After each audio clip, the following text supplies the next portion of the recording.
una sesión mensual de nuestra sociedad. Primero que nada, me gustaría agradecerles por acompañarnos en esta sesión y que se equipo y pueden vernos para nuestro ponente del día de hoy. Nos acompaña el doctor Luis Antonio Morrovis Villaseñor. Él es especialista en medicina y urgencias por la Universidad Autónoma de Tamaulipas. Es especialista en medicina del enfermo en estado crítico por la Universidad Autónoma de Coahuila. Tiene un máster en hipocardiografía crítica por la Universidad Francisco Villitano de Madrid, España. Máster en investigación mecánica y sepsis por la Sociedad Europea de Medicina Intensiva. Y es profesor de los cursos de Avento y Carlos Quimeras. El día de hoy nos va a acompañar y nos va a dar la sesión sobre ventilación mecánica de urgencias y urina. Y lo dejo con... Gracias. Excelente, muy bien, pues vamos a iniciar.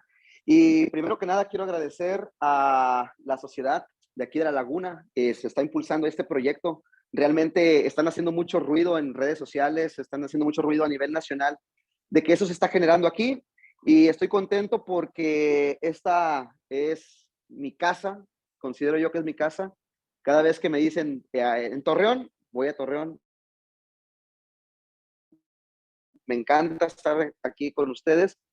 Más que la ciudad, me gusta la gente de Torreón, me gusta sentir la calidad. Perfecto, muy bien. Entonces vamos a hablar acerca de ventilación mecánica desde el punto de vista enfoque en urgencias y vamos a empezar a quitar algunos tabús de que solamente el paciente bajo ventilación mecánica pertenece a terapia intensiva. Eso realmente es un mito. El paciente más grave realmente o en la mayoría de los escenarios está fuera de urgencias o está fuera de terapia intensiva. Quizás está en piso de medicina interna, quizás está en quirófano, en piso de ginecología. Algo ocurrió con ese paciente que por un momento dado requiere de una ventilación mecánica.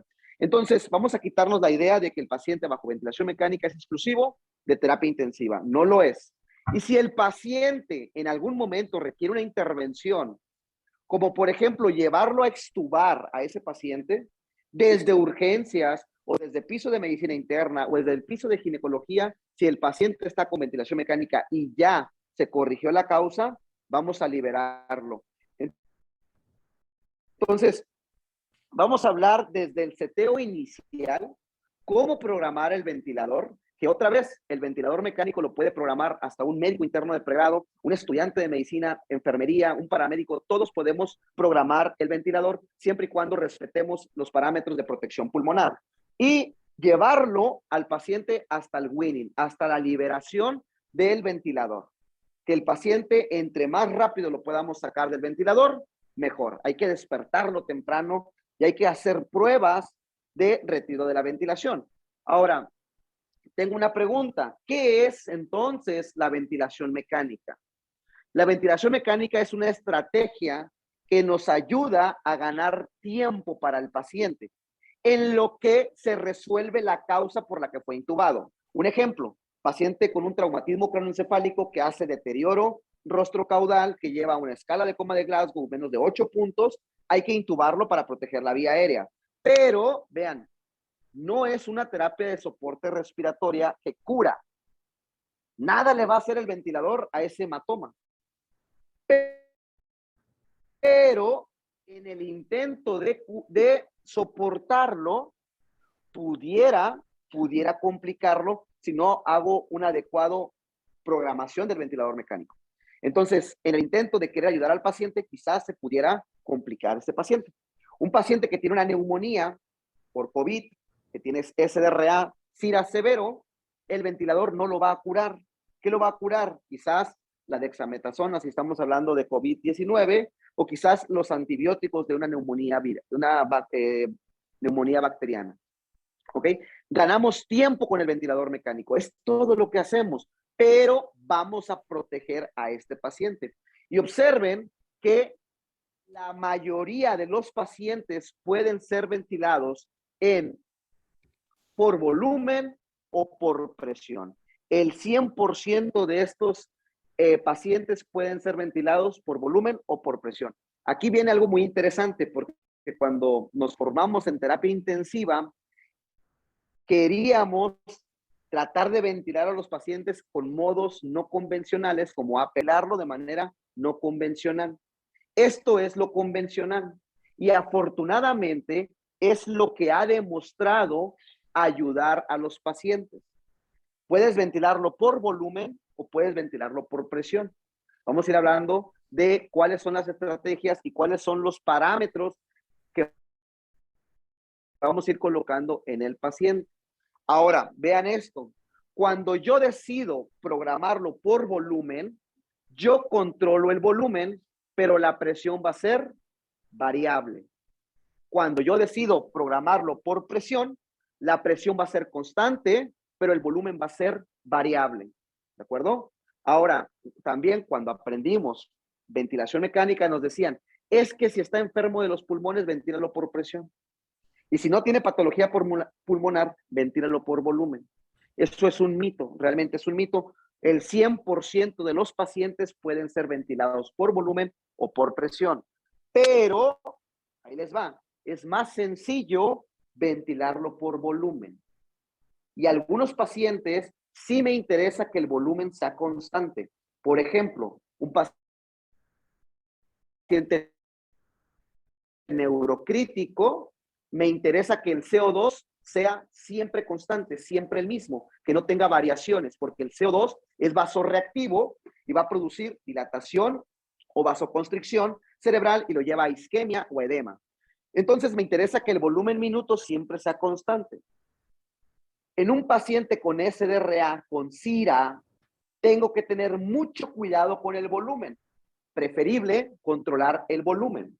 ¿De acuerdo? Me interesa que este paciente no se incrementen las presiones. Ahora, para monitorizar cómo están las presiones, me interesa que se manifiesten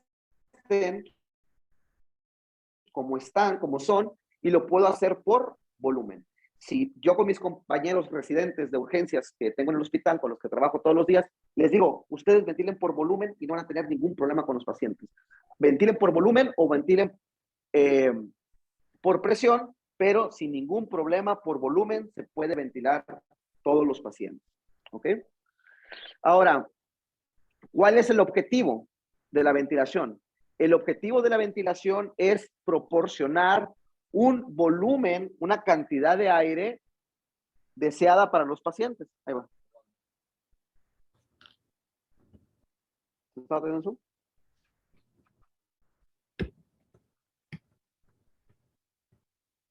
¿Ok? Entonces, si el objetivo de la ventilación mecánica es proporcionar una cantidad de aire dada, 500 mililitros, eso yo lo puedo hacer de manera directa cuando programo por volumen. Cuando programo por presión, tengo que estar buscando la presión adecuada que me genere un volumen corriente. Por ejemplo, si mi paciente requiere 500 mililitros de volumen corriente, y lo estoy ventilando por volumen, simplemente pongo 500 mililitros y 500 mililitros se entregan al paciente. Pero si estoy ventilando por presión y requiero 500 mililitros, yo tengo que estar buscando qué presión inspiratoria se acomoda para generar esos mismos 500 mililitros. ¿Sí me da a entender? Perfecto. Entonces, es más fácil, otra vez, ventilarlo por volumen. Si me preguntan, oiga, doc, ¿existe algún estudio significativo que haya demostrado que ventilarlo por volumen o ventilarlo por presión mejora la mortalidad, disminuye la mortalidad? No. No. Vamos a aprender que por volumen es más práctico que por presión y que el monitoreo de presiones se puede hacer más fácil en una modalidad por volumen. Ahora, si me dices, oiga, doc, los estudios, por ejemplo, Long Safe, que es un estudio epidemiológico enorme, grandísimo, más de 50 países participaron. ¿Cómo ventilaron a los pacientes en esa modalidad? Por volumen. Si te digo, el estudio ARMA, que demostró disminuir la mortalidad en los pacientes con SDRA severo, ¿en qué modalidad lo ventilaron? Por volumen.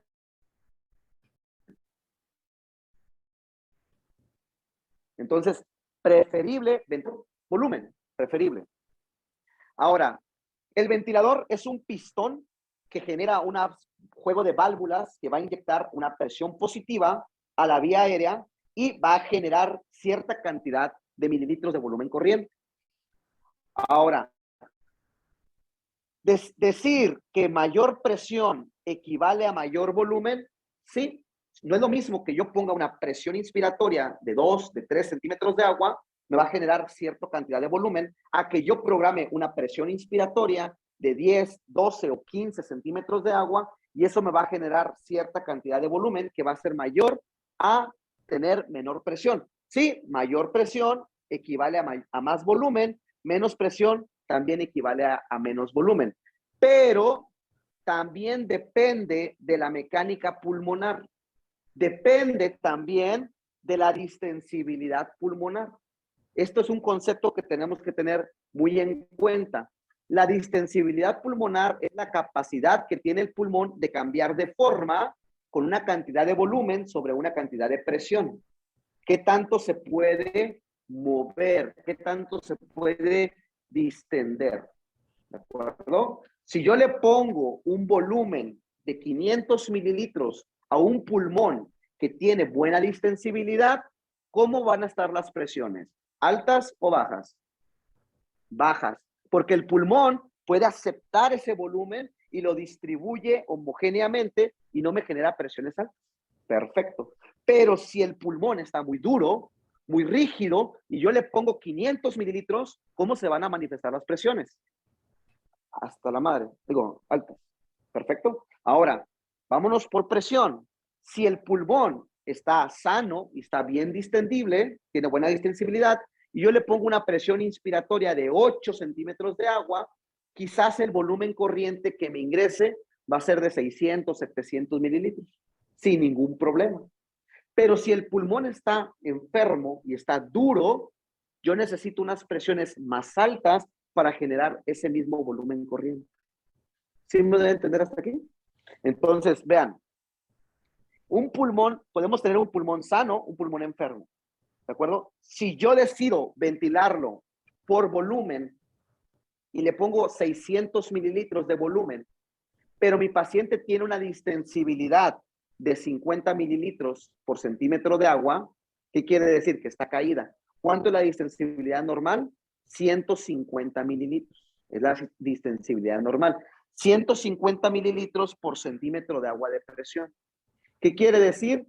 Que por cada 150 mililitros, fíjense, por cada 150 mililitros de volumen que yo le ponga a ese paciente, me va a generar 1 centímetro de agua de presión.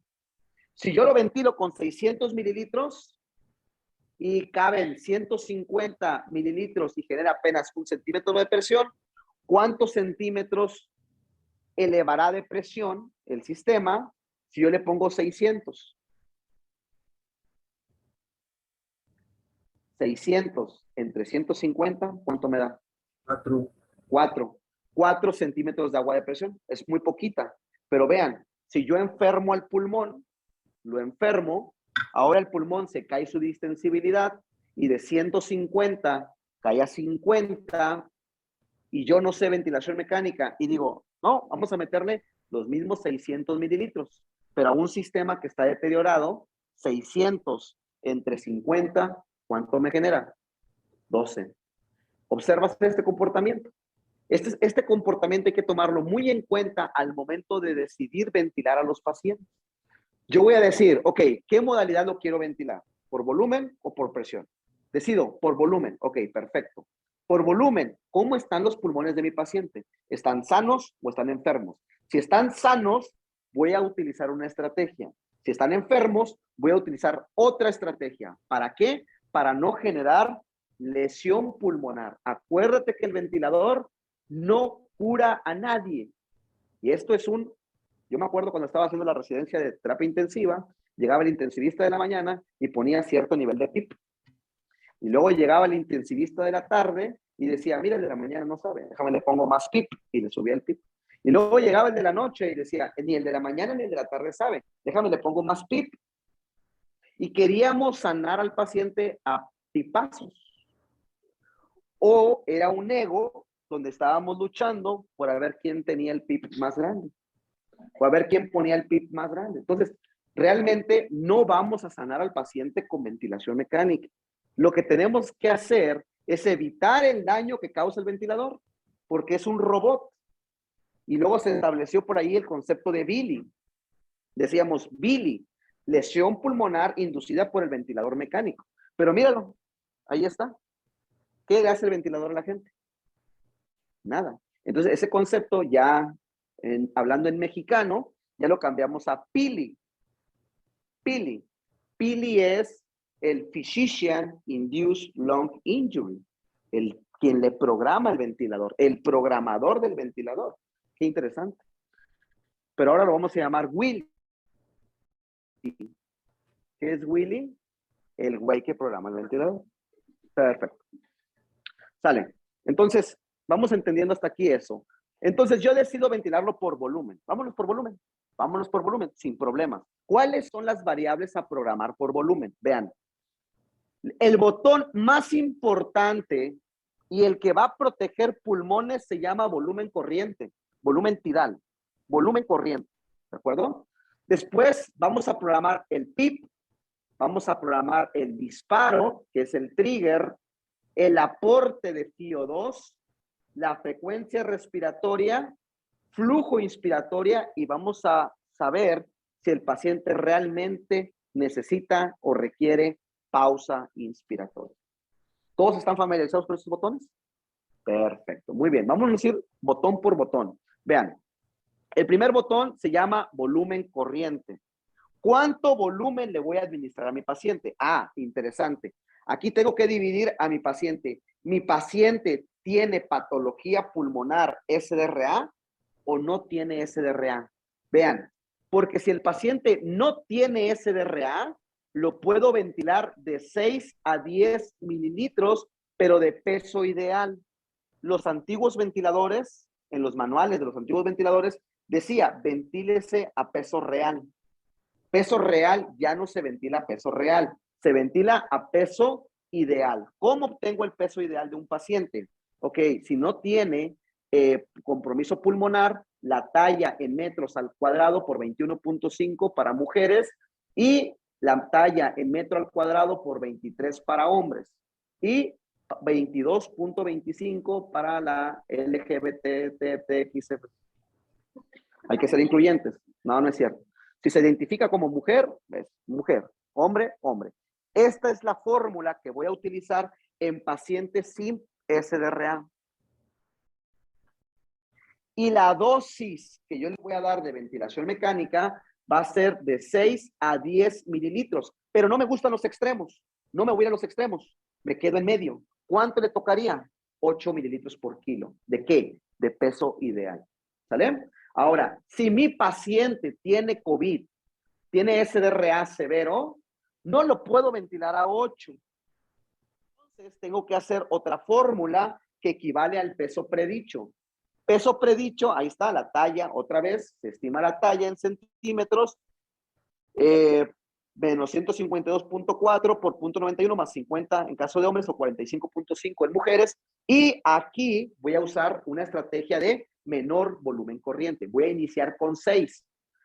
Pero a lo mejor mi paciente requiere menos, quizás 5 o quizás 4.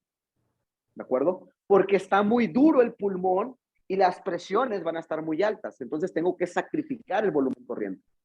¿Queda claro hasta aquí? Vean cómo no es lo mismo ventilar un paciente a un peso ideal a un peso real. Juanito, de 25 años de edad, acaba de terminar medicina, tiene todos los sueños por delante. Él quiere ser cirujano cardiotorácico pediátrico, especialista en ventrículo derecho.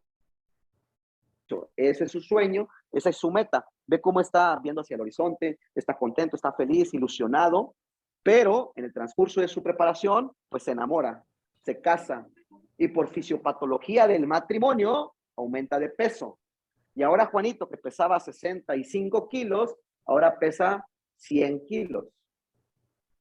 ¿De acuerdo? Pero ve cómo los pulmones no cambian el tamaño conforme el paciente está ganando peso. Lo único que está ganando es grasa.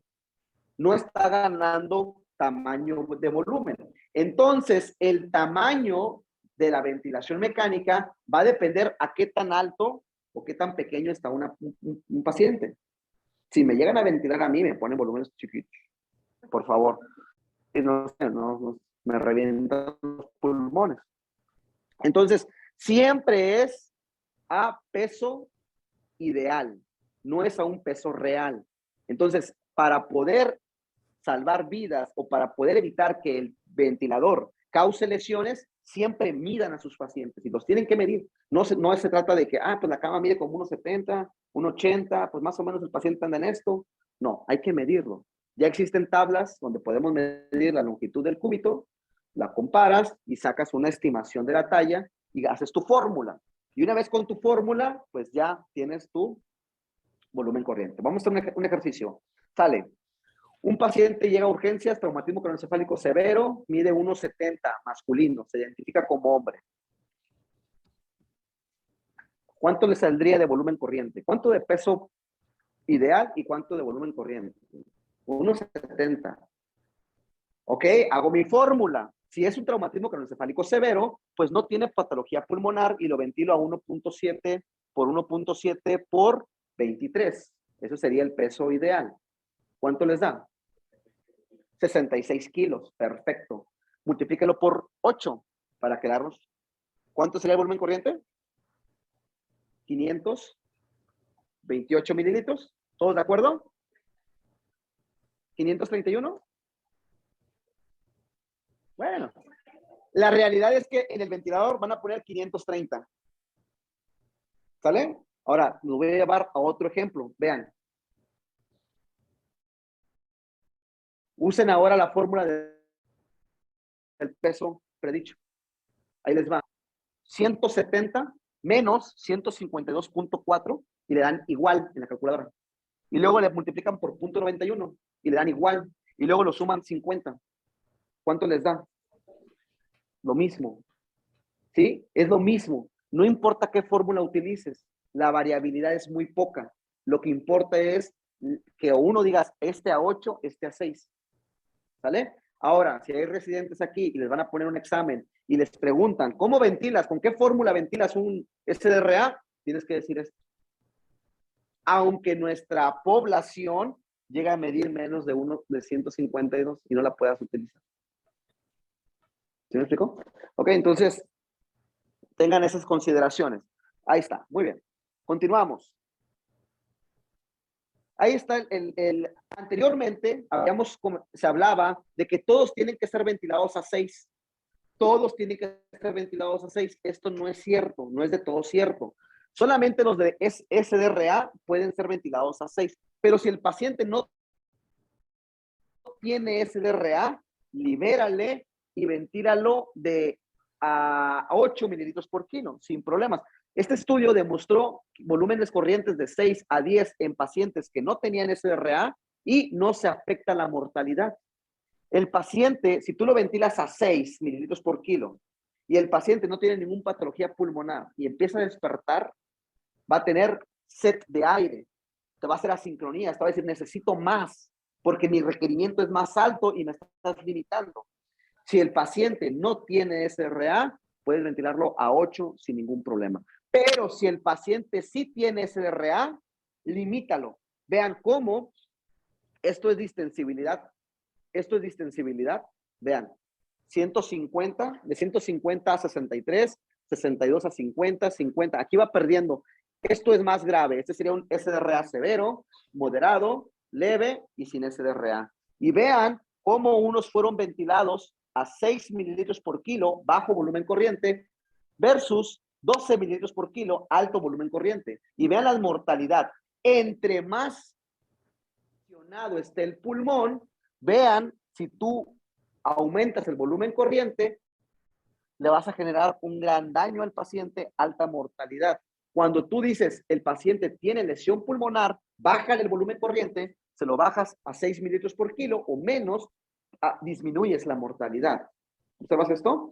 Pero vean cómo desde el estudio ARMA, que esto fue publicado en el 2000, vean cómo cuando el paciente tiene una distensibilidad normal, no hay tanta diferencia significativa en mortalidad. Entonces, pacientes que no tienen SDRA, libéralos, suéltalos. Pacientes con SDRA, bájalos, 6 o menos, 6, 5 o 4. ¿De qué va a depender? De las presiones pulmonares. Ahorita hablamos de eso. El siguiente botón a programar se llama PIP. PIP. El PIP ayuda a evitar atelectasias y también ayuda en la oxigenación. ¿Cuánto PIP en condiciones de 5 a 8? Sin problema, de 5 a 8. Pero si el paciente tiene un índice de masa corporal de 30 a 40, te vas directo a 8. Y si tiene más de 40, te vas a 10. El PIP ayuda a mejorar la capacidad residual funcional del pulmón, el volumen de reserva. Y cuando el paciente tiene obesidad, ese volumen se disminuye por aumento del volumen abdominal. Esto lo demostró el estudio Lovett, que fue un estudio que hicieron los urgenciólogos, un protocolo, y también lograron disminuir mortalidad cuando el PIP se colocaba por índice de masa corporal. ¿De acuerdo? En escenarios de SDRA, también vamos a utilizar una estrategia de tabla PIP-FIO2. Ahora, en algunos escenarios en urgencias no le voy a colocar PIP al paciente. En algunos escenarios en urgencias no le voy a colocar PIP. Vean, si el paciente tiene una tromboembolia pulmonar, tienes que ponerle 0 de PIP. 0 de PIP. Porque el PIP aumenta la poscarga del ventrículo derecho y el paciente ya tiene un trombo, tiene un coágulo en la arteria pulmonar, ya está bien hipertenso, se dilata el ventrículo derecho y lleva a un cor pulmonale. El paciente tiene choque obstructivo por exceso de PIP. Ahora, solamente en lo que se resuelve, le hago fibrinolisis, lo mando hemodinamia, se resuelve la tromboembolia pulmonar y ahora sí, le regreso el PIP sin ningún problema. Pero si el paciente tiene en agudo, sacrifica la oxigenación por ganar hemodinamia. Ahora, si el paciente tiene un choque hipovolémico severo, acuérdense que el PIP y el exceso de presiones positivas también disminuye la precarga hacia las cavidades derechas. Tengan mucho cuidado en choque hipovolémico severo. En lo que lo están reanimando, traten de colocar 0 de PIP, aunque sacrifiquen oxemia, pero ganan hemodinamia. El paciente se va a morir de un colapso hemodinámico en estos escenarios. El otro es infarto de ventrículo derecho y el otro es también en un paro cardiopulmonar. Anteriormente desconectábamos al paciente en un paro y lo empezábamos a dar ambú mientras estaban dando las compresiones. Ahora no, existen estrategias donde yo le bajo el PIP a 0 y puedo dar compresiones sin ningún problema cuando el paciente está con ventilación mecánica. Esto lo descubrimos en el COVID para evitar la aerosolización. Hasta aquí llevamos 2 botones. ¿Cuál y cuál?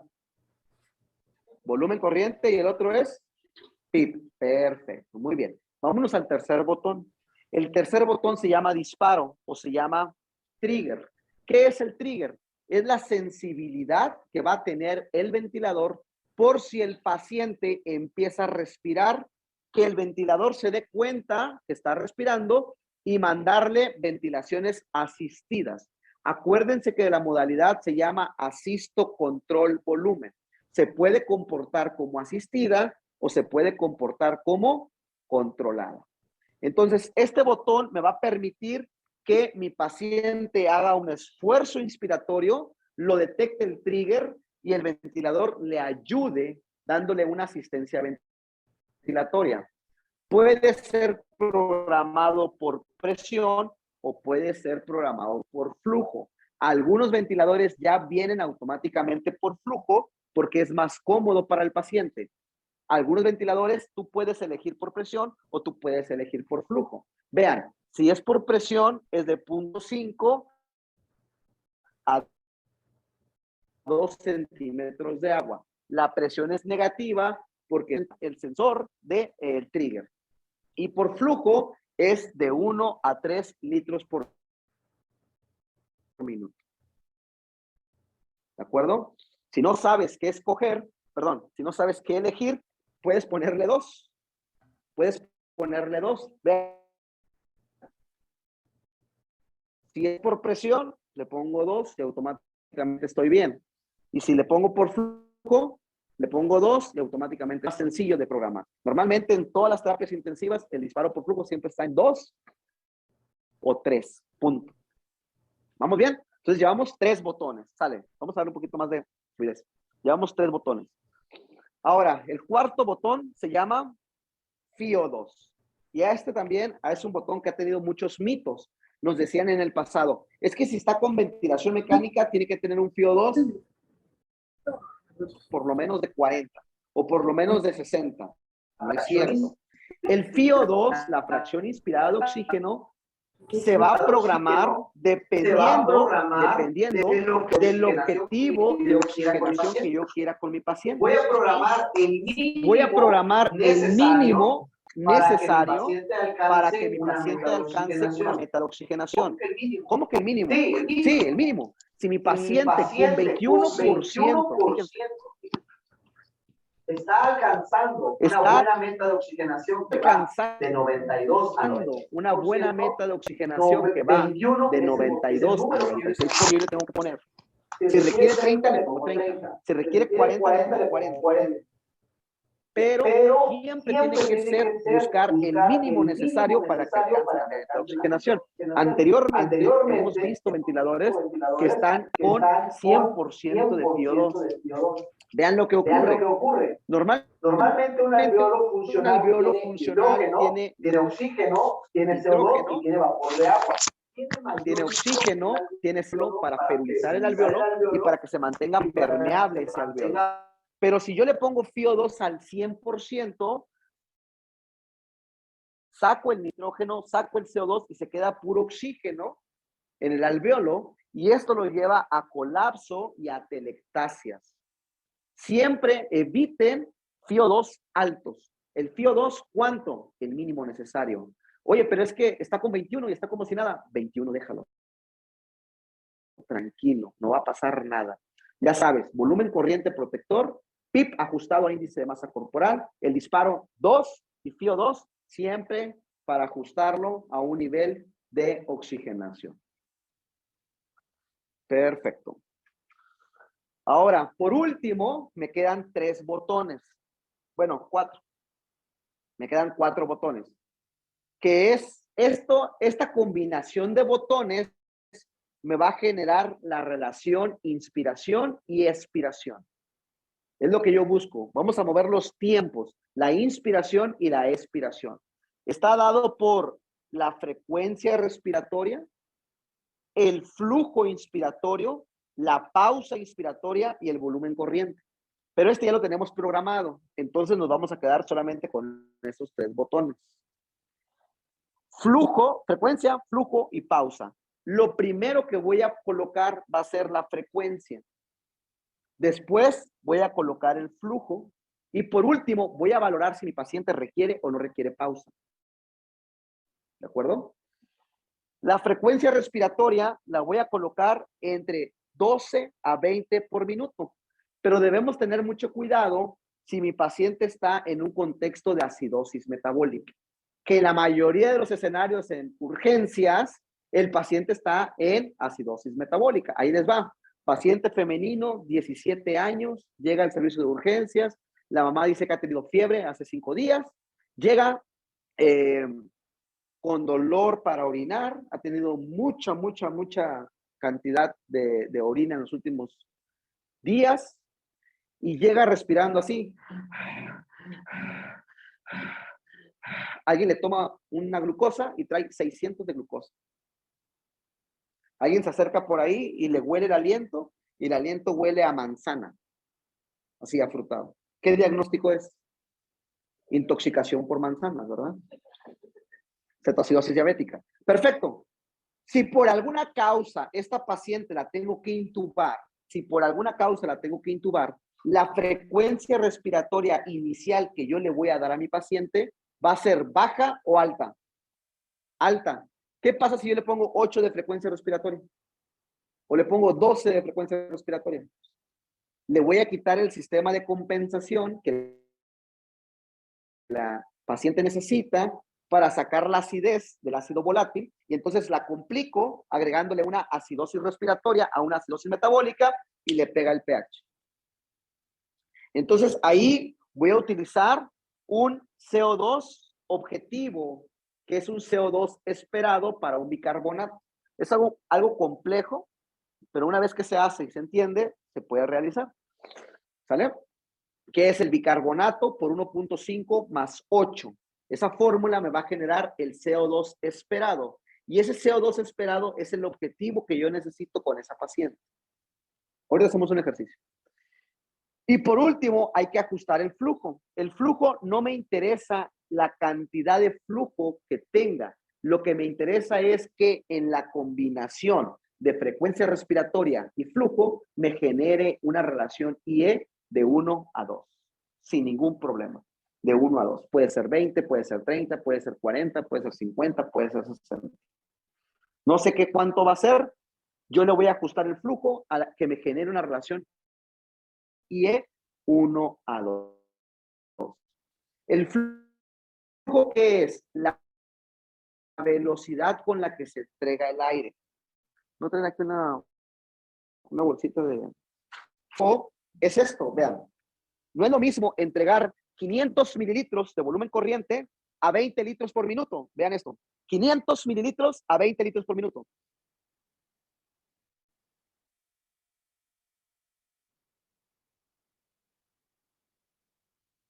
Tarda mucho en la inspiración. Ahora le voy a aumentar el flujo a 60 litros, pero los mismos 500. Vean.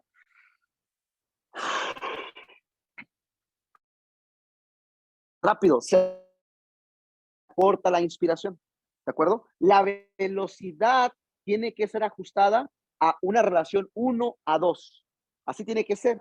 Si no, el paciente va a decir, dame, más rápido, más rápido. Imagínate que le pones 500 mililitros, 600 mililitros a una velocidad de 20 por minuto, de 20 litros por minuto. El paciente, dame, y te va a hacer una sincronía de flujo. Te va a decir, dame más. ¿Ok? No van a tener ningún problema con esa sincronía si lo programan el flujo a una relación 1 a 2. Ahora, para pediátricos le ponemos un flujito. Volúmenes pequeños requieren flujos más pequeños. Existen diferentes tipos de flujo, el cuadrado y el desacelerado. El mayor beneficio se obtiene con el desacelerado. ¿Por qué? Vean aquí, en el cuadrado alcanza una velocidad de 60 litros por minuto y 60 litros se mantienen en el tiempo hasta que lo suelta. Pero acá en el desacelerado alcanza 60 litros, pero conforme vas entrando a la vía respiratoria, se va desacelerando. Va bajando a 50, 40, 30, 20. ¿Para qué? ¿Por qué este es mejor? Porque necesito un flujo rápido para que salga del circuito, pero cuando llega a la tráquea, se vaya frenando. Cuando llega a los bronquios, se vaya frenando. Cuando llega a los alveolos, se entregue suave, sin problema. Afortunadamente, la mayoría de los ventiladores ya vienen desacelerados. Pausa inspiratoria. ¿Le ponemos pausa a la ventilación mecánica? No. Otro mito también que existía en la ventilación mecánica, la pausa inspiratoria, era que el paciente mejoraba el intercambio gaseoso si lo mantenías un tiempo ahí. Nadie respira así, ni los enamorados. ¿Creían que era por amor? No. El amor no existe. Solamente no es necesaria, pero sirve para medir la presión meseta. La pausa inspiratoria sirve para medir la presión meseta. Y la presión meseta es una presión que sí se tiene que estar midiendo constantemente, más en los pacientes con SDRA. ¿Ok? Ahí está. Vean, esa es una curva de presión sobre tiempo en una modalidad por volumen. ¿Cómo sé que está por volumen? Porque tiene una presión pico, no tiene una presión meseta, no tiene una presión constante, que es la presión inspiratoria. Entonces, entra la presión, pega con la caja torácica, el pulmón se infla, pega con la caja torácica, alguien le hizo una pausa inspiratoria, la pausa inspiratoria me genera una presión meseta o presión plató, como la quieras llamar, y luego sale el aire, viene la expiración y se queda el pico. 3 presiones, 2 gradientes de presión, presión pico y presión meseta me genera la presión transaérea, que me habla de problemas de resistencia de la vía aérea. Y la presión meseta menos el PIB me genera la presión de distensión o driving pressure, que es la presión con la que se está moviendo el pulmón. Ahí está.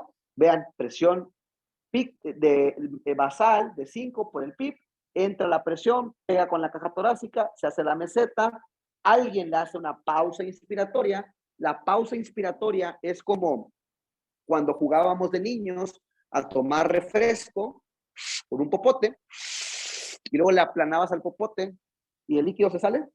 No, se mantiene. Es lo mismo que hacemos con el ventilador. Cuando yo le aplano el botón de la pausa, el volumen que entró se queda adentro, se distribuye y mido la presión de ese volumen en el alveolo. Y eso se conoce como presión ALV.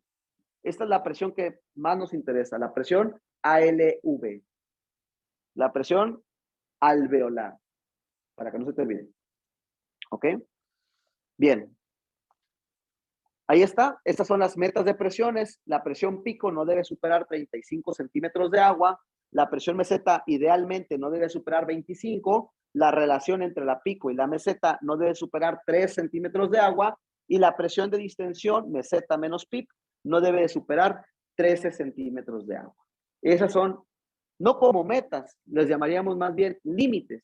Límites, no me puedo extender a eso, no puedo pasar sobre eso, no puedo violar esto. ¿Por qué? Vean, ese es el estudio LongSafe, estudió cuál era la causa de mortalidad en los pacientes con SDRA, más de 50 países, desde el 2016 sabemos esta información, que la meseta por arriba de 25 mata, vean, meseta, mortalidad, arriba de 25 mata, y más de esto mata. Tengan mucho cuidado con esas presiones, ahorita las medimos. ¿Sale? La presión más importante hasta la fecha se le conoce como driving pressure, que es cuando el alveolo se infla a lo máximo y luego se desinfla a lo mínimo. Este movimiento es una presión continua, es una presión dinámica, presión motriz, delta P, como lo quieran llamar, es una de las presiones más importantes. La presión transaérea no debe superar 3 centímetros de agua y la driving pressure 13 centímetros de agua. ¿Ok? Ahí están otra vez, metas de presiones. Ahora, el volumen corriente y la frecuencia respiratoria me generan el volumen minuto. Y el volumen minuto es inversamente proporcional al CO2. Si yo aumento el volumen minuto, el CO2 baja. Si yo quiero aumentar el CO2, tengo que bajar el volumen minuto. Esto es inversamente proporcional. Y existe unas fórmulas. Tómenle foto a esas fórmulas porque son las fórmulas para modificar el CO2 con base en el ajuste de la frecuencia respiratoria. Se llama lo que tengo entre lo que quiero. La frecuencia respiratoria que tienes actual por el CO2 actual entre el CO2 esperado. Y eso te va a llevar a el CO2 que deseas. Vamos a poner un ejemplo. Tienes un paciente neurocrítico que tiene 50 de CO2 y tienes una frecuencia respiratoria de 12. ¿A cuánto CO2 te gustaría llevar a este paciente neurocrítico? 40, 35, 45, 40. ¿Sale? 40. Para Torreón, hasta 37 sin problema. Frecuencia respiratoria por CO2. 12 por 50 entre 40. ¿Cuánto les da? ¿Cuánto? 15. La frecuencia respiratoria la subo de 12 a 15. Y con eso bajo el CO2 a lo que estoy buscando. ¿Ok? Ahora, se va a desajustar la relación IE. Cada vez que yo mueva la frecuencia respiratoria, se va a desajustar la relación IE. Tenemos que reajustar. ¿Ok? Ya hablamos de esto, la fórmula por el bicarbonato. Ahora, por presión. Vámonos por presión. El otro modo ventilatorio, por presión. Todo es igual, absolutamente es igual. Solamente van a cambiar 2 botones. Aquí yo no programo el volumen corriente. Aquí programo una presión inspiratoria. Una presión inspiratoria que me va a generar un volumen corriente al final de cuentas. Y no programo un flujo, sino un 10. Yo hago mi fórmula, requiere 600 mililitros de volumen corriente. Digamos que requiere 600 mililitros. Yo empiezo con una presión inspiratoria, vamos a decir de 1. Con 1 de presión inspiratoria, mi paciente me está generando 100 mililitros de volumen corriente. ¿Qué le tengo que hacer a la presión inspiratoria? Subirla. De 1 me subo a 3. Y con 3 me está generando 200 mililitros de volumen corriente. Mi objetivo es llegar a 600. ¿Lo estoy alcanzando? No. ¿Qué hago? Subo. Me voy a 5, me voy a 6. Con 6 está generando 440 mililitros. ¿Ya tengo mi objetivo? No. Mi objetivo es 600. Estoy en 440. ¿Qué le tengo que hacer a la presión inspiratoria? Subirla. Me voy hasta 10. Con 10 está generando 750 mililitros. Me excedí, me pasé. ¿Qué tengo que hacer? Bajar la presión inspiratoria. De 10 la bajo a 8 y con 8 me está generando 600 mililitros de volumen corriente. Ahí me quedo. ¿Observas cómo es ponerle un paso de más cuando hacemos ventilación por presión? Es ponerle un paso de más para estar buscando el volumen corriente deseado. Interesante. Ahora, lo más interesante es que, y aquí hay residentes de terapia intensiva, que la presión, hemos visto ventiladores que están con una presión inspiratoria de 20, de 25, de 30, para buscar generar ese volumen corriente deseado. Y vean cómo aquí está el alvéolo medio abierto por un PIP que tiene, pero aquí se abre por completo. La distancia que tienes de aquí a aquí equivale al movimiento del cierre del alvéolo a la apertura del alvéolo. O sea que equivaldría a la driving pressure. Por lo tanto, no podríamos colocar más de 15 centímetros de agua de presión inspiratoria. Más de 15 podría ser lesivo. ¿Ok? Todo lo demás es exactamente igual. El otro botón que cambia es el tiempo inspiratorio. Aquí no se programa un flujo, sino un tiempo inspiratorio. Y es bien sencillo, bien sencillo. Nada más hago esta fórmula.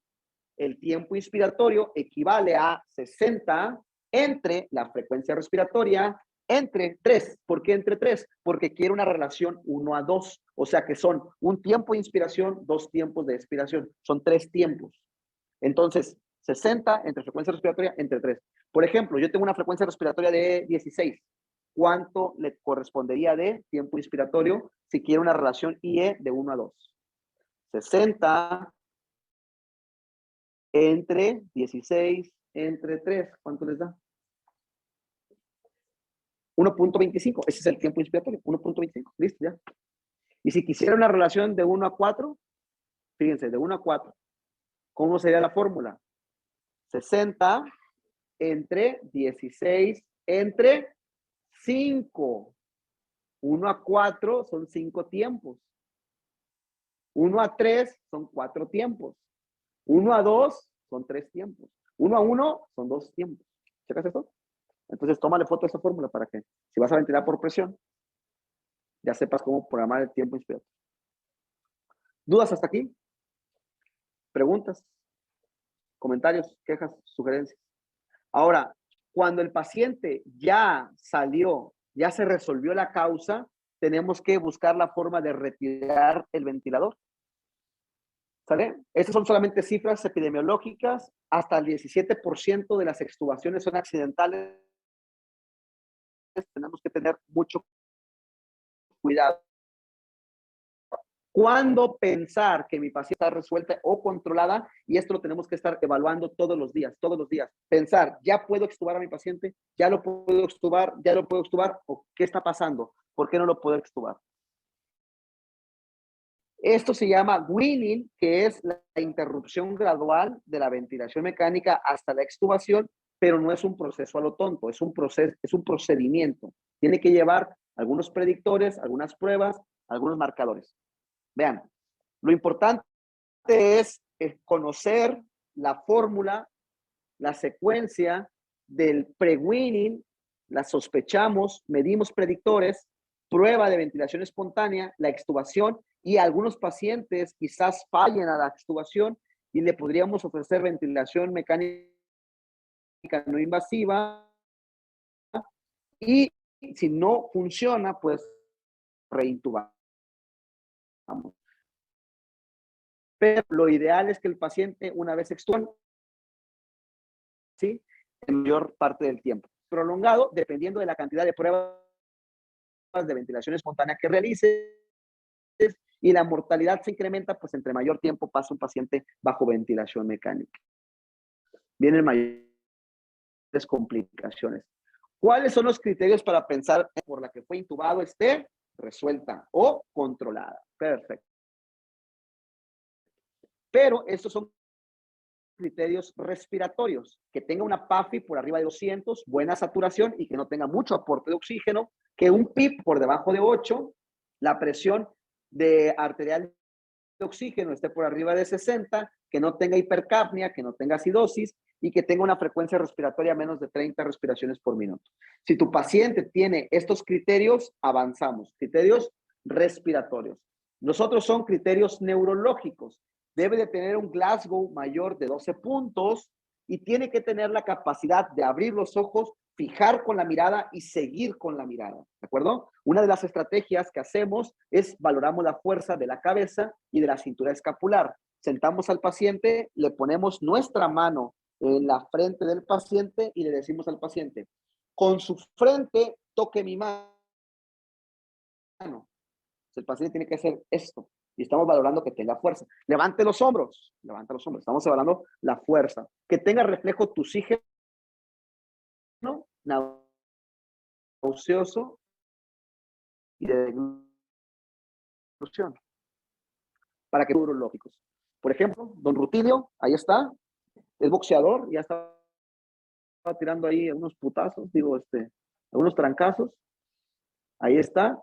Ya lo estamos preparando, hablamos con él, tranquilo, don Rutilio, todo va a salir bien, en un momento más le vamos a quitar el tubo, le vamos a hacer unas pruebas, necesitamos que coopere, estar consciente, está despierto, está orientado, moviliza, tiene fuerza, ¿vamos bien hasta ahí? Perfecto, muy bien. Ahora, otros criterios también son los criterios hemodinámicos. ¿Un paciente se puede retirar con aminas, la ventilación, o tengo que quitar primero las aminas y luego el ventilador?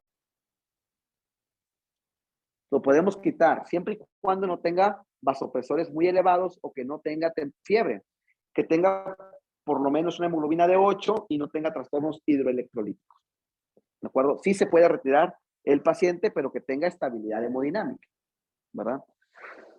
Se debe considerar la extubación desde el mismo momento en el que se intuba al paciente. Desde ese momento tenemos que extubar al paciente. Y hemos creado algunas estrategias de comunicación con los pacientes que pueden hacer en el servicio de urgencias o en cualquier servicio donde estén. Normalmente les acercamos un papelito, vean, aquí le acercamos un papelito al paciente y el paciente muy amable, ya tenemos una comunicación, le ponemos algo para que apoye y el paciente nos puede escribir cuáles son sus necesidades, cómo se siente, cómo está en ese momento, qué le pasa. ¿Sale? Vean cómo amablemente esta paciente, después de que la despertamos y nos hacía así, porque quería escribir, le pasamos ahí el papel y nos escribió.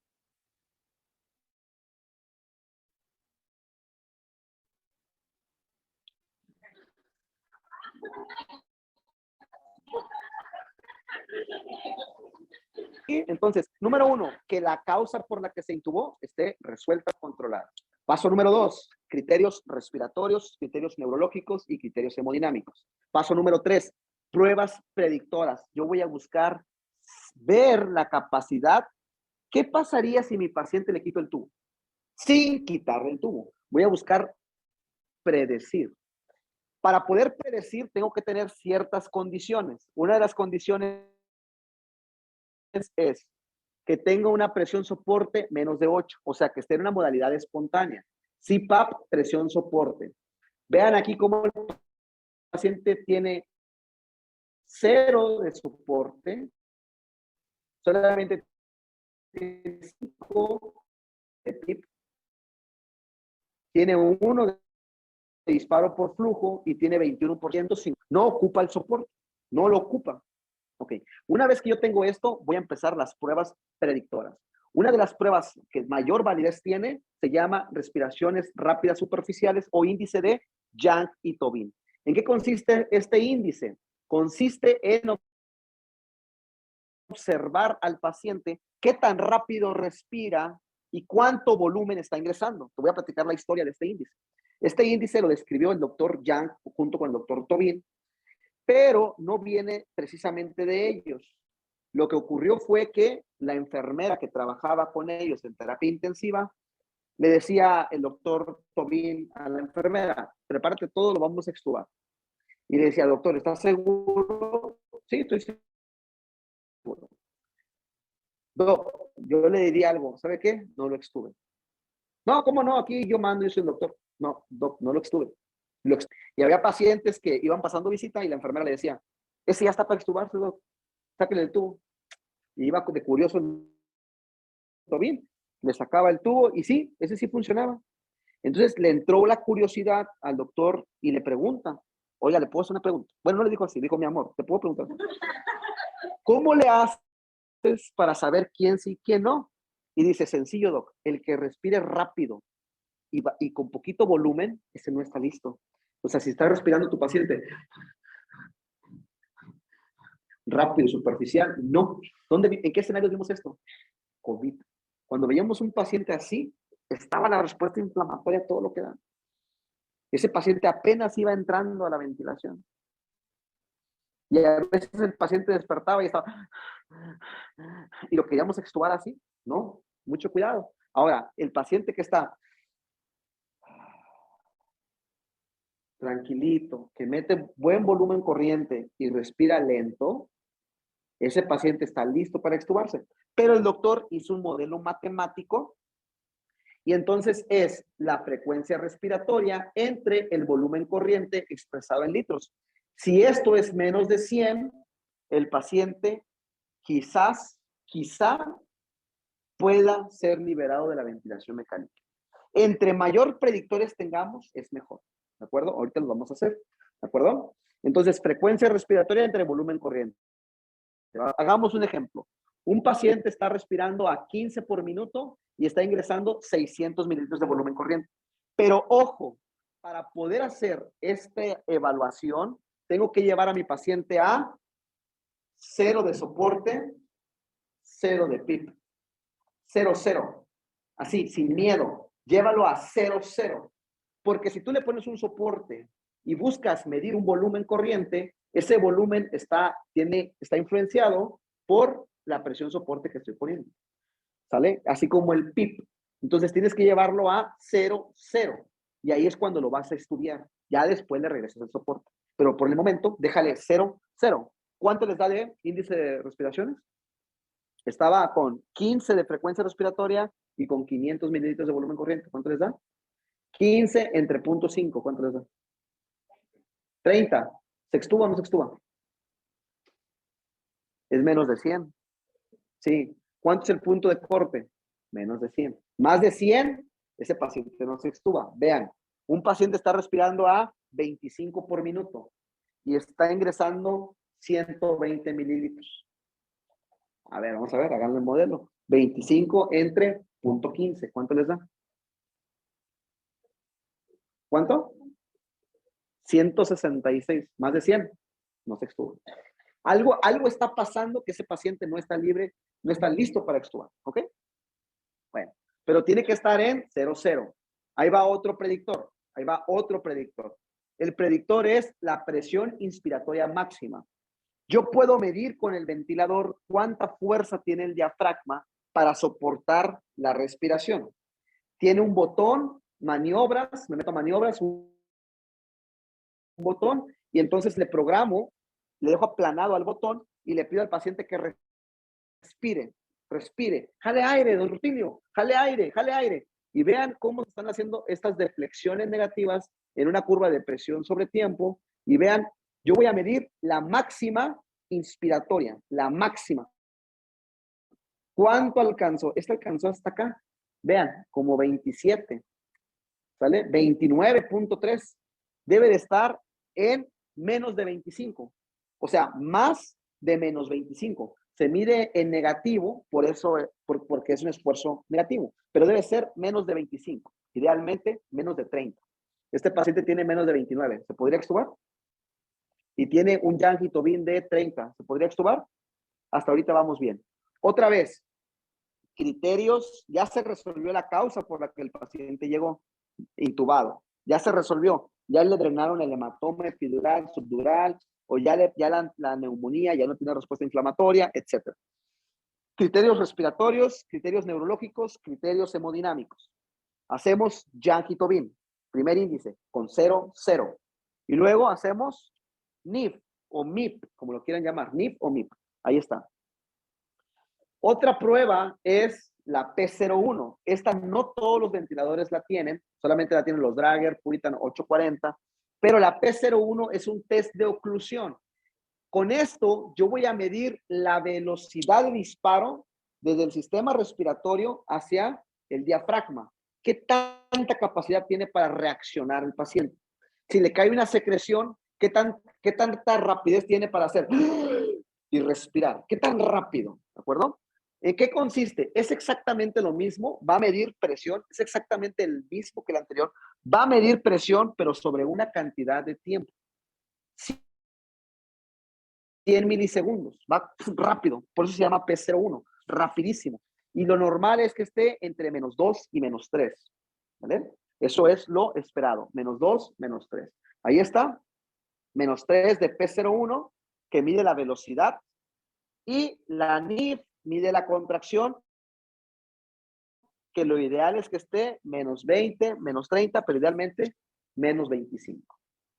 ¿Cuántos índices llevamos? Predictores. ¿Cuántos predictores llevamos?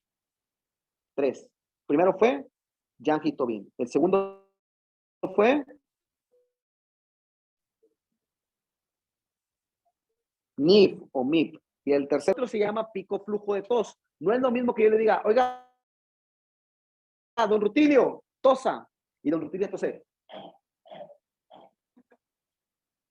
A que el paciente haga una buena tos para el manejo de secreciones. Con el ventilador yo puedo medir la velocidad que está tosiendo el paciente. ¿En qué curva? Flujo tiempo. Vean, flujo tiempo. Este es un flujo expiratorio. ¿Cómo sé que es expiratorio? Porque coincide con una presión positiva de tos. Aquí el paciente está tosiendo, tosiendo, tosiendo. Estos son los picos de flujo expiratorio que me está haciendo el paciente cuando tose. Yo congelo la pantalla, pongo el cursor aquí, y si esto mide más de -80 litros por minuto, es una buena tos. Ahorita lo hacemos. ¿Sale? Podemos utilizar algunos índices como la excursión diafragmática por ultrasonido, que ya lo estamos haciendo en urgencias. Le pongo el ultrasonido aquí a nivel costal y entonces observo cómo se está moviendo el diafragma tanto en inspiración como en expiración, y yo mido la excursión diafragmática, y eso me pudiera dar también, si tiene más de 2 centímetros de excursión diafragmática, es un buen movimiento y también habla de posibilidad de extubar al paciente. Muy bien, ahora, algunas ocasiones no vas a tener todos los recursos. Por ejemplo, Vela no tiene P01, no lo voy a poder hacer aquí. Si voy a hacer NIP, voy a hacer Yankee Tobin, pero no podemos hacer P01. Incluso hay información que dice que te pudiera saltar todos los predictores, pero hay una prueba que no te puede saltar. Se llama prueba de ventilación espontánea. La prueba de fuego. Tienes que hacerla, sí o sí tienes que hacerla. No te la puedes saltar. Esta la puedes hacer de 2 formas. En el pasado hacíamos esta chamanería que es pieza en T. Todavía la seguimos haciendo en algunos pacientes. Normalmente ya no se hace. ¿Por qué? Porque yo puedo simular una pieza en T con el ventilador mecánico. Ahí mismo ya no ocupo desconectar al paciente, ya no ocupo andar buscando un Puritan, simplemente con el mismo ventilador lo tengo en CPAP, presión soporte, y le pongo 0, 0. 0, 0. Y ya. Es una pieza entera. Si va a fallar, que falle, y que falle de una vez para no sacar el tubo. Si yo le saco el tubo a un paciente pensando que va a aguantar y no aguanta el paciente, y lo tengo que reintubar, ya aumenté morbilidad, posibilidad de neumonía, etcétera, etcétera, etcétera. Entonces, pónganlo 0 a 0. Y si no está listo, no lo extuben. Acuérdense, la máxima en urgencias. Si dudas en intubar a un paciente, ¿qué tienes que hacer? Intúbalo. Si dudas en extubar a un paciente, bien, decir, este paciente sí, vámonos. Y aún así puede fallar. No te agüites, puede fallar. Está reportado de un 12 hasta un 20%. ¿Vale? Ahora, cuando yo lo pongo a prueba de ventilación espontánea, ¿qué tengo que estar revalorando? Ahí el residente, ¿quiénes son residentes? Los residentes tienen que estar ahí pegaditos con el paciente. ¿Cuánto tiempo lo voy a llevar a prueba de respiración espontánea? 30 minutos. Anterior lo hacíamos 2 horas. 30 minutos. 30 minutos es más que suficiente. El paciente tiene que estar en respiración espontánea y médico, el residente, tiene que estar ahí pegado. ¿Qué va a estar evaluando? Evaluación clínica. Que el paciente no presente agitación, diaforesis, cianosis, aumento del trabajo respiratorio. Si el paciente empieza a aumentar el trabajo respiratorio o tiene alguna de estas situaciones, le regreso el soporte. Así de sencillo, le regreso el soporte. Parámetros objetivos, puedes medir una gasometría, ya casi no hacemos gasometrías arteriales, puedes medir CO2, otra vez el TOBIN, si se incrementa o incrementa la frecuencia respiratoria, aumenta la frecuencia cardíaca, arritmias, el paciente presente, no lo extubes, regresa el soporte, no está listo. Ahora, podemos hacer una evaluación de lo que pudiera ocurrir si le quito al paciente el ventilador. Acuérdense que la ventilación espontánea es compresión negativa, pero la respiración con el ventilador es compresión positiva. Y el ventilador pudiera estar ocultando un edema hidrostático y no manifestarse hasta que yo extubo al paciente. Pero esto también lo puedo predecir. Yo tomo una VH con el paciente y el hematocrito subió más de 5%, caro, más costoso, no lo tenemos. Otra cosa que puedo hacer también en urgencias es yo le tomo un ultrasonido pulmonar a mi paciente antes de la prueba de ventilaciones A, líneas A. Lo llevo a prueba de ventilación espontánea y lo vuelvo a insonar. Y cuando lo insono, ahora tiene líneas B, líneas B, líneas B, líneas B. Ese paciente ya está haciendo falla. No lo extubes. Regresa del soporte, regresa del PIC al paciente. Por último, podemos evaluar en la curva de volumen-tiempo la fuga al desconectar. Hay pacientes que no lo pueden intubar el R1, pues dale chance el R2. Llega el R2, tampoco lo pueden intubar. Chinga. Le abren el R3 y el R3 así sutilmente le dice, quítate, a la chingada. Ahí va y tampoco lo puede intubar. Entonces ya le hablan al adscrito o al jefe de servicio para que lo pueda intubar. No, no es cierto. El jefe de servicio nunca intuba, ¿no? Volumen que entra y volumen que debería de salir. ¿Sí? Cuando yo desconecto previa aspiración de mi paciente, cuando yo desinflo el neumotaponamiento, el globito del tubo, volumen que entra y volumen que ya no lo registra el ventilador. Esta es la fuga. Yo hago una pausa y aquí checo y esto está fugando. ¿Ok? Bueno, se puede prevenir también con metilprednisolona, 1 miligramo por kilo, hidrocortisona o dexametasona para prevenir el espasmo. Extubación, si el paciente tuvo éxito en las pruebas, pero lo ves fatigado, déjalo descansar y luego lo extubas. Eso lo comentó Jordi Mancebo desde 2017, en paz descanse. Falleció. Y ya, condiciones para extubar, suspendemos la dieta 2 a 4 horas, ponemos la cabecera a 30 a 90 grados, aspiración completamente previa. Metemos el tubo del aspirador, el circuito cerrado por el aspirador, y sacando el tubo y aspirando al paciente. Sacando el tubo y aspirando al paciente. Como lo podemos ver aquí, el maestro Fermín, ahí está, extubando al paciente. Vean, pero lo hizo aspirando. Aspirando.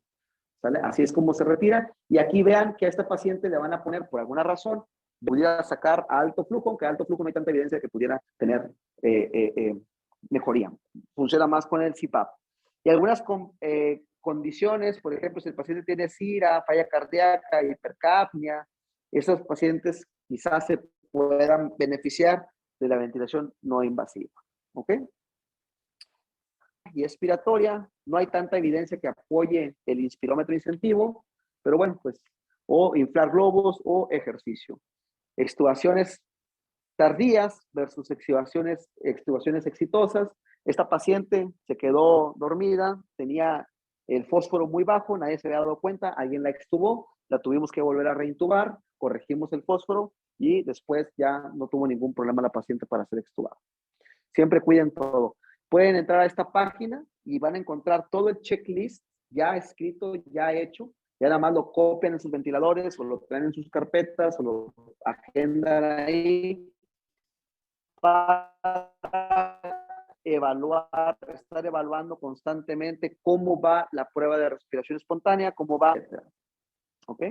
Si mi paciente tiene una excursión diafragmática más de 2 centímetros, tiene un TOVID de 64, la tos menos de 93 y la prueba de ventilación espontánea más de 30, pues sin problema.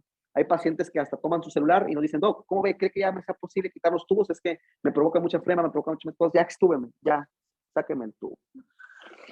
¿Alguna duda, alguna pregunta? Bueno, vamos a hacer un taller. Vamos a llevar al paciente a una ventilación mecánica, como si estuviera en el servicio de urgencias, y lo vamos a ir progresando hasta extubar. ¿Sale? ¿No hay dudas? ¿No hay preguntas? ¿Quién nunca ha pasado a programar un ventilador? ¿Quién nunca en su vida ha programado un ventilador? ¿Quién? ¿Usted? Pase.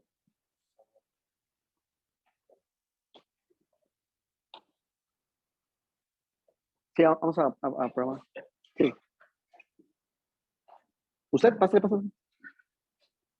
¿Usted en qué servicio trabaja? ¿En qué servicio está? Ah, en hemodiálisis. Pues resulta que el paciente que llevaron a hemodiálisis se les deteriora ahí hemodinámica. Pásale así, para acá, para que esté ahí. Vamos a proyectar lo que usted está haciendo.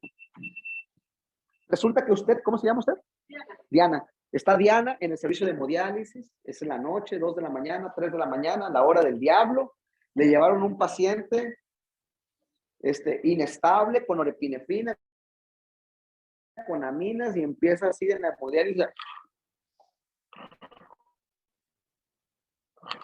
a boquear así. Hay hospital español teniendo una plática de la Sociedad de Medicina de Emergencias de La Laguna. Entonces, ella sabe programar el ventilador. Y ahí te llevan el paciente. ¿Sale? Don Rutilio, don Lorenzo. ¿Sale? Ahí te llevan el paciente, fíjate. Ok, va. Primera pregunta. Ya te lo intuban y te dejan el ventilador ahí solito para ti. Pregunta.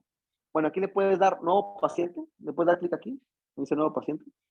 Y luego le das aceptar. Sí, es touch. Eso. Eso. Y dile aquí configuración, aceptar. Perfecto. Muy bien. Fíjense muy bien. Aquí en el ventilador tenemos esta barra me dice el modo en el que está la ventilación mecánica. Aquí me permite expresar funciones avanzadas del ventilador. ¿Sí, Diana? Sí. ¿Dónde? A ver. Aquí. Yo estoy marcando acá en la pantalla. ¿Sale? Ok. Para que vean todos. Esta parte es una parte de alertas, alarmas. ¿Ok? Tenemos un sistema de monitoreo numérico y tenemos un sistema de monitoreo gráfico, donde tengo una curva de presión sobre tiempo, flujo sobre tiempo y volumen sobre tiempo. Y luego tengo las variables a programar. ¿Me puedes decir cómo se llama el primer botón? Nada más dime cómo se llama. Frecuencia respiratoria. ¿El segundo? Perfecto. ¿El segundo? ¿El tercero, perdón? Flujo. Perfecto. ¿El que sigue? Pausa. ¿Y el que sigue? ¿Y el que sigue? ¿Y el que sigue? Perfecto. Muy bien. Ahí está. Ya identificó todas sus variables a programar. Ahí les van. Este es un paciente diabético, hipertenso, 55 años, don Rutilio, masculino, que hizo una insuficiencia respiratoria por alguna causa, no lo sé, no sabemos todavía, pero el paciente ya está intubado y te hablaron a ti para que tú programes el ventilador. Nunca has tenido la programación antes, solamente una plática en el sanatorio español. con el doctor Morgado. Dios mío. Sale. Pregunta. ¿Cuál es la primera información? Primero, ¿cuál es el primer botón que vamos a programar? El primerito. El de volumen. Perfecto. ¿Qué información requieres para programar el volumen? Perfecto. ¿Cuánto mide? Este paciente mide 1.68. Todos pueden hacer el ejercicio. 1.68. 1.68 por 1.68 por 23. ¿Sale? Ya nos dimos cuenta que la fórmula realmente no modifica mucho. ¿Sí? 64. ¿Todos de acuerdo? ¿Sí? 64 es su peso ideal. Ideal. ¿Sale? Ideal. Ahora, con 64 kilos, ¿cuánta dosis de volumen te gustaría darle al paciente? O sea, lo vamos a multiplicar por cuánto. ¿De cuánto a cuánto? De 6 a 10. Promedio 8. Entonces 64 por 8. Este paciente no desarrolló un SDRA en ese momento. No es un CIRA.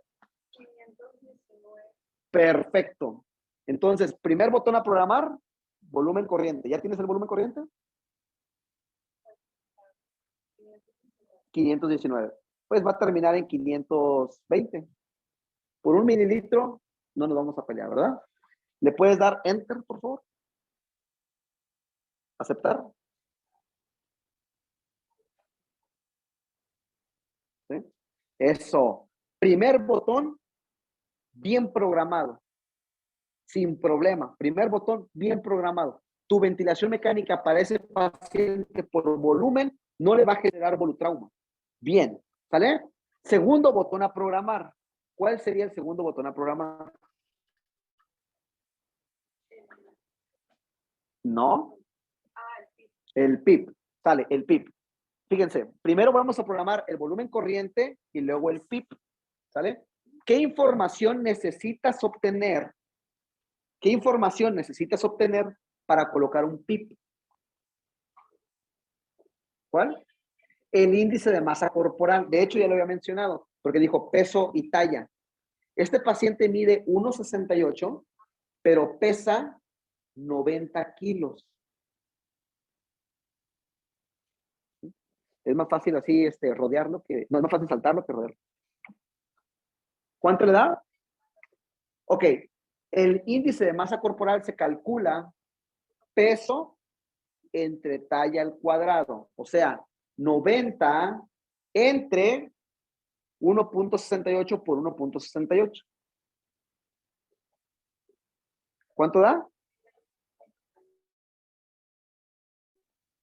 31, 39. 31. ¿Todos de acuerdo con 31? ¿Sí? Ok. Pregunta, ¿cuánto de PIP le correspondería a este paciente?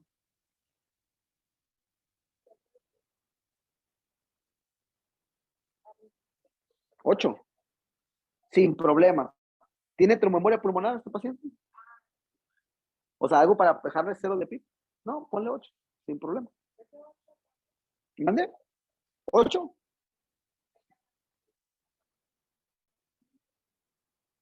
Ahí está. Segundo botón, bien programado. Muy bien. ¿Cuál sería el tercer botón a programar? Bueno, disparo. Ahí está. No, disparo está bien. Porque después de programar el volumen corriente, te puedes venir aquí. Disparo. ¿Cuánto le vas a dejar de disparo? 2. Sin problema. 2. Ahí está. Ese botón y lo tenemos que mover. Casi todos los ventiladores en todo el mundo siempre están en 2, 3. ¿Okay? Ahora, siguiente botón a programar. La cantidad de oxígeno.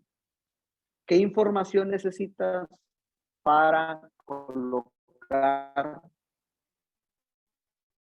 un valor de FiO2? Al 80%. ¿Cuánto? Tú dices, tú mandas. Si dices lo que tú quieras. No me importa realmente el número que le pongas aquí. Lo que me interesa es que te genere un resultado. ¿Sí? Voy para allá. ¿Cuánto?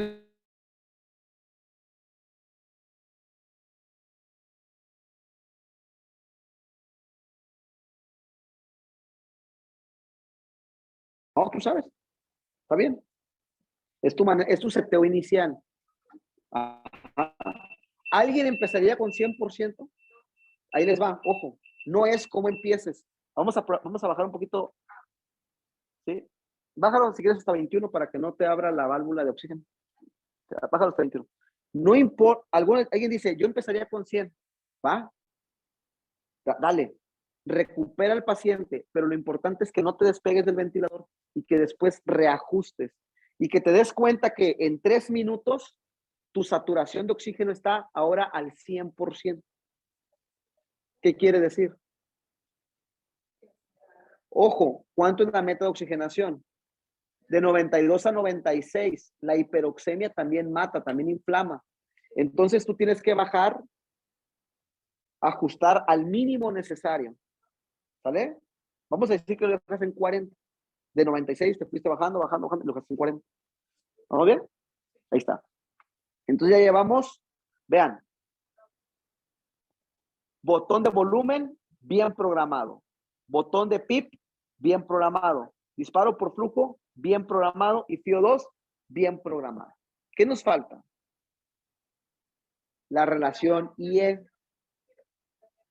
Ajá, la relación IE debe de ser de 1 a 2. ¿Cuánto tenemos aquí? 1 a 3. No está bien esa relación. El primer botón a programar va a ser la frecuencia respiratoria. ¿Cuánto te gustaría de empezar para iniciar de frecuencia respiratoria? Puede ser de 12 a 20. ¿Cuánto me gustaría? 16. Va. Ella pone 16. Perfecto. Sí, claro, perfecto. Buena programación. Y vean cómo si pone 16 ya se le movió la relación 1 a 2. Pero 1 a 2.1. Yo la podría dejar así sin ningún problema.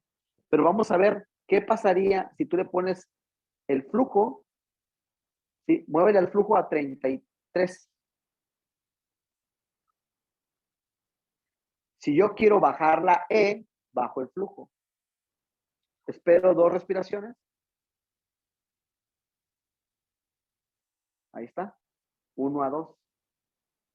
Ahí está, exactamente. Esta es la mejor programación para tu paciente. ¿Sí? ¿Quieres ver cómo se modifica? Sube el flujo a 50.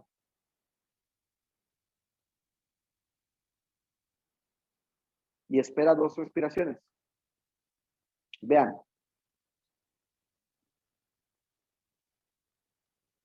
Se sube el flujo, subes la E. ¿Sí? ¿Puedes corregirlo? Llévalo a 1 a 2. O sea, 33 sería el mejor botón, la mejor programación. Oiga, Doc, ¿y puede ser 40? Sí. ¿Y puede ser 50? Sí. ¿Y puede ser 60? Sí.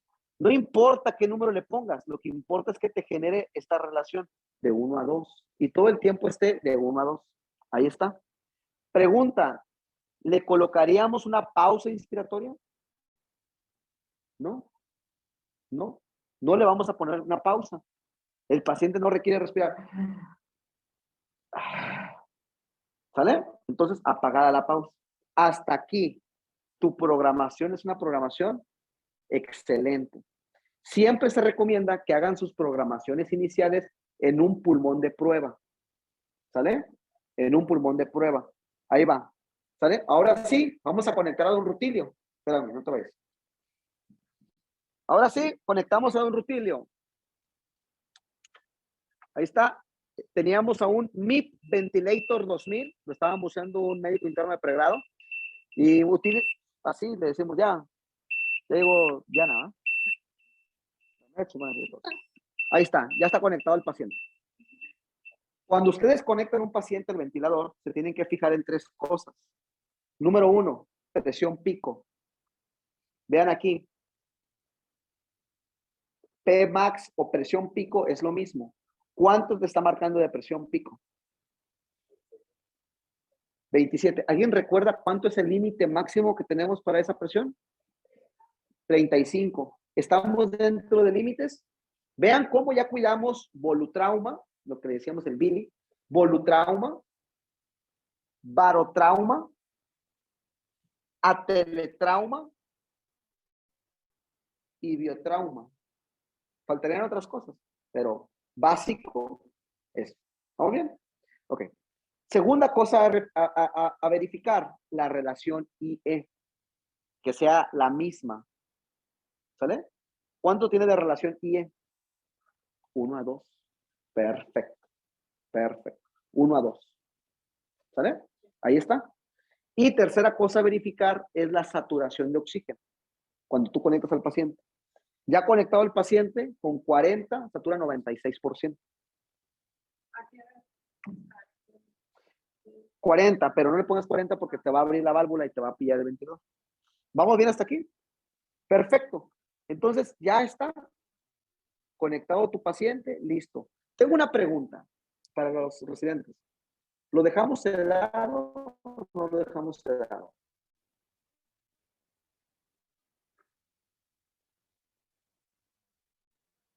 A ver, ¿quiénes son residentes? Porque te voy a preguntar así en persona.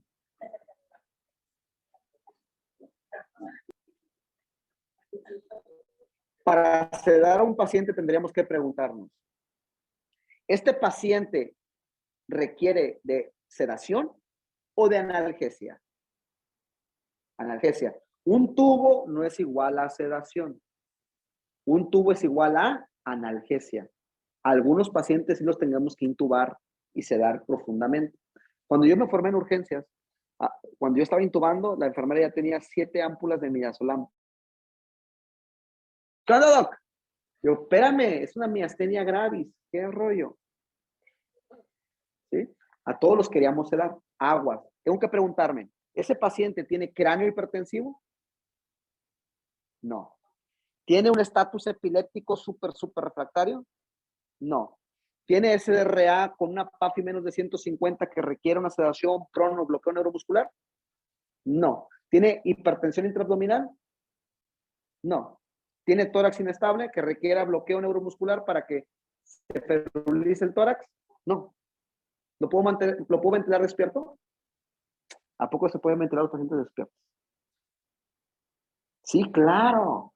Por supuesto. Entonces, este paciente lo mantenemos despierto. Y lo que pasó es que el paciente hizo una hipoglucemia profunda. Tu paciente de la EMU. Pues ahí le pasan su glucosa. Se le sobrecargó un poquito. Lo estamos ultrafiltrando. Le pusimos presión positiva. Y el paciente empieza a despertar con rutina. Ya empezó a despertar. ¿Se corrigió la causa por la que fue intubado? Sí. Y empiezas en ese momento a valorar que tu paciente puede ser extubado. Y tienes criterios neurológicos, respiratorios y hemodinámicos íntegros.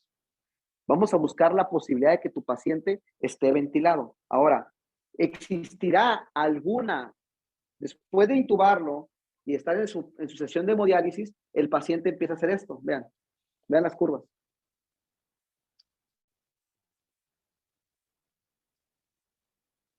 De rojas se están pintando amarillas. Las rojas son controladas, las amarillas son asistidas, ¿vale? Porque se llama asisto control. ¿Qué está pasando? ¿Qué está pasando? Él se está despertando. Efectivamente, ir ahí, una enfermera le echó vida. Chingue su madre. Mira, ahí está el paciente. Pregunta, ¿existirá algún modo ventilatorio donde el paciente controle sus frecuencias respiratorias, su volumen y que sea más confortable para él? ¿Cuál? CPAP, presión soporte, ¿no? Espontáneo. Entonces vamos a pasarlo espontáneo, ¿sale? Ahí donde dice volumen AC, dale clic. Ajá, ahí arriba, AC, ahí en azul, lo azul, ahí. Ahí, vean, esos son los modos ventilatorios que tiene este ventilador. Espérame. Tiene, aquí está, por volumen, por presión, PRBC, que esto ni se usa. Vean, volumen SIMB, presión SIMB. Anteriormente decíamos, y si hay alguien aquí de la vieja escuela, decían, de volumen, pásalo primero a SIMB y luego lo pasas así para presión soporte. Pero pasarlo a SIMB realmente es darle más tiempo a la extubación. No requiere un SIMB. ¿Alguien sabe lo que significa SIMB? Sin idea de la mecánica ventilatoria. Muy bien. ¿Ok?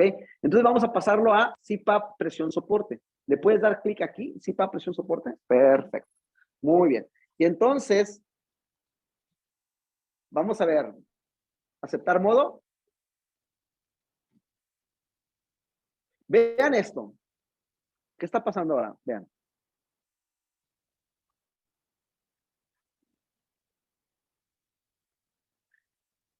¿Qué le hace falta al paciente? Ayuda, ¿verdad? No tiene soporte, vean. ¿Cuánto tiene de volumen corriente?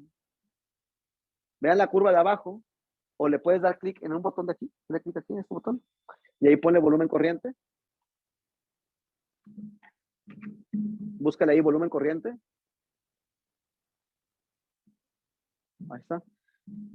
Este paciente, ¿cuánto era su volumen que necesitaba? ¿Cuánto? ¿Y cuánto está metiendo? ¿Qué necesitamos ayudarle al paciente? ¿Con qué? Con soporte. ¿Le puedes dar algo de soporte? ¿Este circuito es nuevo? ¿Alguien sabe? ¿O es de un paciente de COVID? ¿Le puedes dar 4 o 5 de soporte, lo que tú quieras? Pues no sé, ¿vale?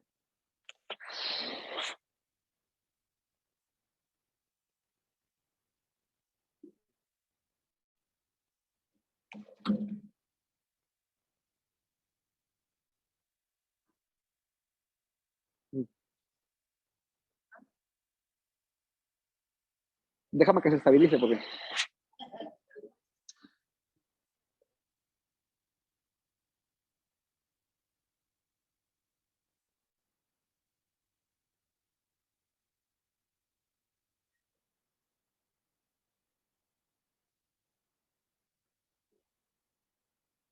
Acuérdense que aquí, en este modo, el volumen va a ser variable. ¿Qué me interesa? Que mi paciente esté entre 6 y 10. 600 o 550 eran su volumen corriente, 520 era su volumen a 8. Va a estar 100 más, 100 menos, 150 más, 150 menos, sin ningún problema. Pareciera que con 6 de soportes son más que suficientes.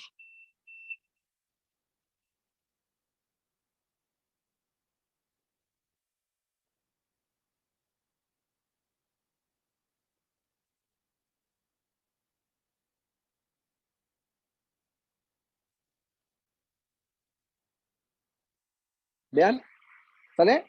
Ahora vamos a hacer el Yankee Tobin, ¿sí? Vamos a hacer el Yankee Tobin. 2 escenarios, ahí va. Con ese mismo soporte, el paciente está así, ¿sale? Ahora, quítale el 0, ponle, llévalo a 0, 0. Llévalo a 0, 0. Y el paciente con 0, 0, 0, 0.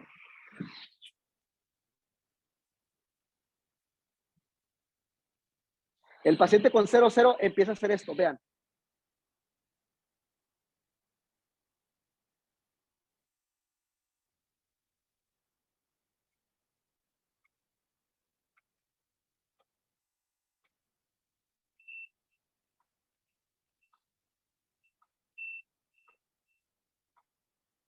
A ver, dividan 50 entre punto 28. 50 entre punto 28, ¿cuánto les da?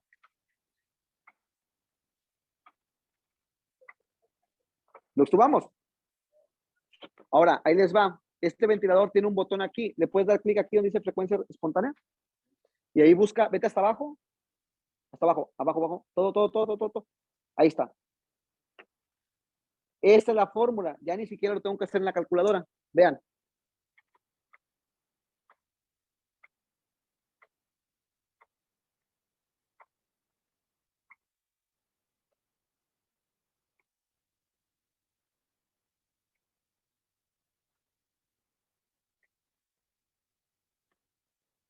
¿Observan esto?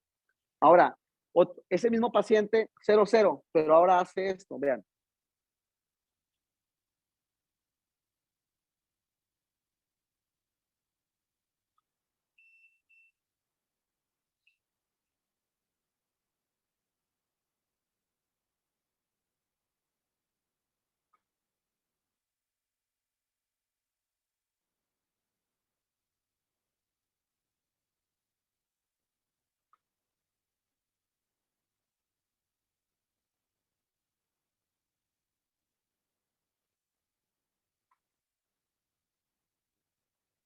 ¿Cómo ven el segundo paciente? Segundo escenario, ¿cómo lo ven? ¿Se podrá extubar?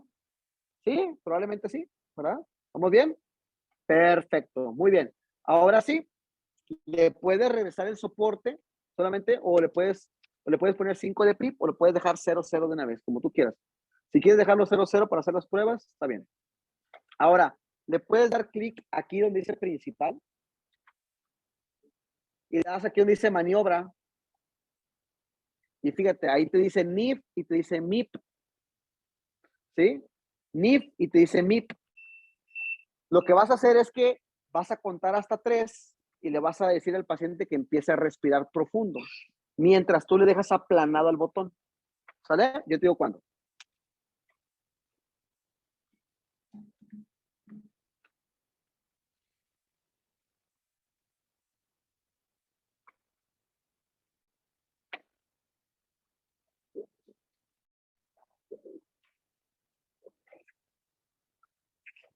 Ven aquí, 77 centímetros de agua de NIF, de MIP.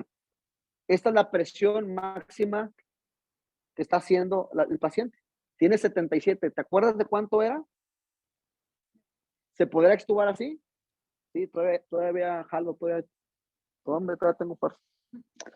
Ahora, ahí te va, otro paciente. Otra vez. Yo te digo, bueno. 1, 2, 3.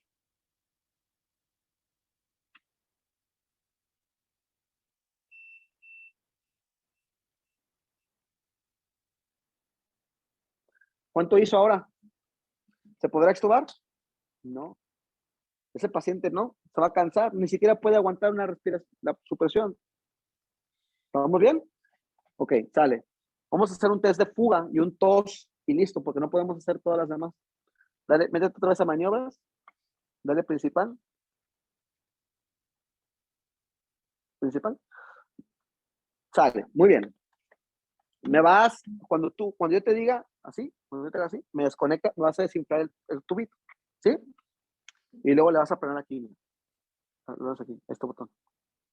¿Sí? Espérame, yo te digo cuándo.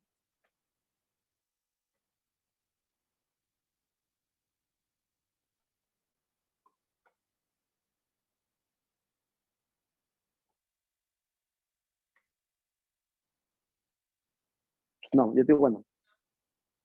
¿No? Quítalo. Va, espérame. Yo te digo cuándo aprendes.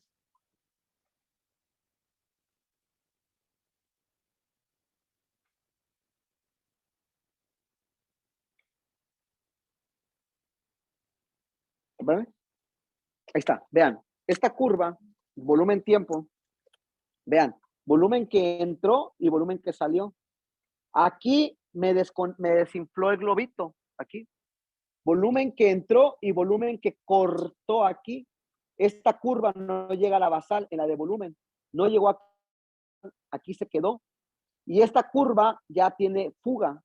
Esta es una fuga y esta es otra fuga. Con tu cursor, te puedes poner, mueve el cursor. Y ponte en este punto, mira. Hasta acá. ¿Sí? Hasta acá, mira. Dale vuelta y ponte aquí. Ahí. Ahí. Y tiene 400 mililitros de fuga. 400. ¿Tendrá buena fuga? Más de 150 mililitros es buena fuga. ¿Sale? Ahora vamos a hacer la tos.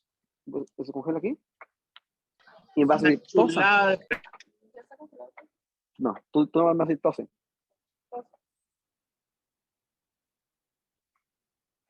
No, yo te digo, no. Tú no le prendes, yo te digo.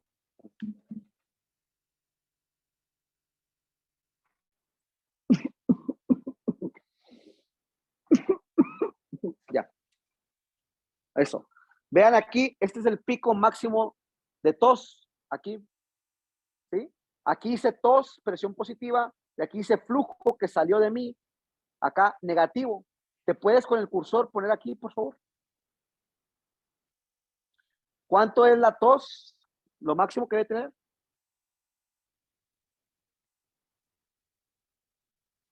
Miren, tengo menos 100. Todavía aguanto. ¿Sí? ¿Vamos bien? Y por último, me vas a poner otra vez en 0-0 y me vas a llevar a la prueba de respiración espontánea.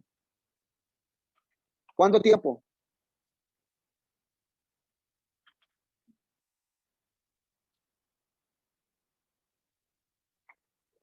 $30 minutos.